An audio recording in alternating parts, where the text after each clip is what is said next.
ಭಾರತೀಯ ಜನತಾ ಪಕ್ಷದ ವಿಶೇಷವಾಗಿ ನಮ್ಮ ಯುವ ಮೋರ್ಚಾದ ಕಾರ್ಯಕರ್ತರ ನೇತೃತ್ವದಲ್ಲಿ ಧಾರವಾಡದಲ್ಲಿ ಎರಡನೇ ಬಾರಿಗೆ ಬೃಹತ್ ಉದ್ಯೋಗ ಮೇಳ ನಡೀತಾ ಇದೆ.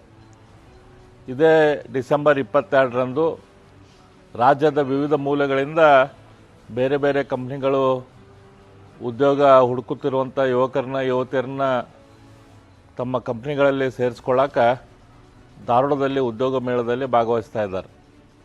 ಕಳೆದ ವರ್ಷದ ಈ ಉದ್ಯೋಗ ಮೇಳದಲ್ಲಿ ಸುಮಾರು 70 ಕಂಪ್ನಿಗಳು ಭಾಗವಹಿಸಿ ಸುಮಾರು 1,000 ಜನರಿಗೆ ಉದ್ಯೋಗ ಸಿಗುವಂಥದ್ದಾಗಿತ್ತು. ಈ ವರ್ಷ ಸುಮಾರು 200 ಕಂಪ್ನಿಗಳು ಭಾಗವಹಿಸುವಂಥ ನಿರೀಕ್ಷೆ ಇದೆ. ಸುಮಾರು 3,000 ಜನರಿಗೆ ಉದ್ಯೋಗ ಅವಕಾಶವನ್ನು ಕಲ್ಪಿಸಿಕೊಡಬೇಕನ್ನೋಂಥ ವಿಚಾರ ಇದೆ. ಇದಕ್ಕೆ ರಾಜ್ಯಾದ್ಯಂತ ಬೇರೆ ಬೇರೆ ಕಡೆಯಿಂದ ಕಂಪ್ನಿಗಳು ಬರ್ತಾ ಇದ್ದಾವೆ. ಬೇರೆ ಬೇರೆ ಕಡೆಯಿಂದ ವಿದ್ಯಾರ್ಥಿನಿಯರು ಕೂಡ ಬಂದು ಉದ್ಯೋಗ ಅವಕಾಶಗಳಿಗಾಗಿ ಇಲ್ಲಿ ಪ್ರಯತ್ನ ಪಡಬಹುದು. ಹೆಚ್ಚಿನ ಕಂಪ್ನಿಗಳು ಮೈಸೂರು ಹಾಗೂ ಬೆಂಗಳೂರು ಭಾಗದಿಂದ ಬರ್ತಾ ಇದ್ದಾವೆ.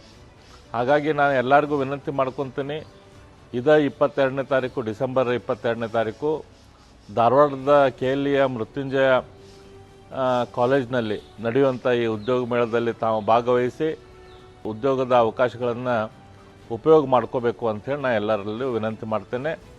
ಮತ್ತೊಮ್ಮೆ ಈ ಕಾರ್ಯಕ್ರಮವನ್ನು ಉತ್ತಮವಾಗಿ ಆಯೋಜಿಸುತ್ತಿರುವ ನಮ್ಮ ಯುವ ಮೋರ್ಚಾದ ಪದಾಧಿಕಾರಿಗಳಿಗೆ ಹೃದಯಪೂರ್ವಕವಾಗಿ ಅಭಿನಂದನೆಯನ್ನು ಸಲ್ಲಿಸ್ತೇನೆ.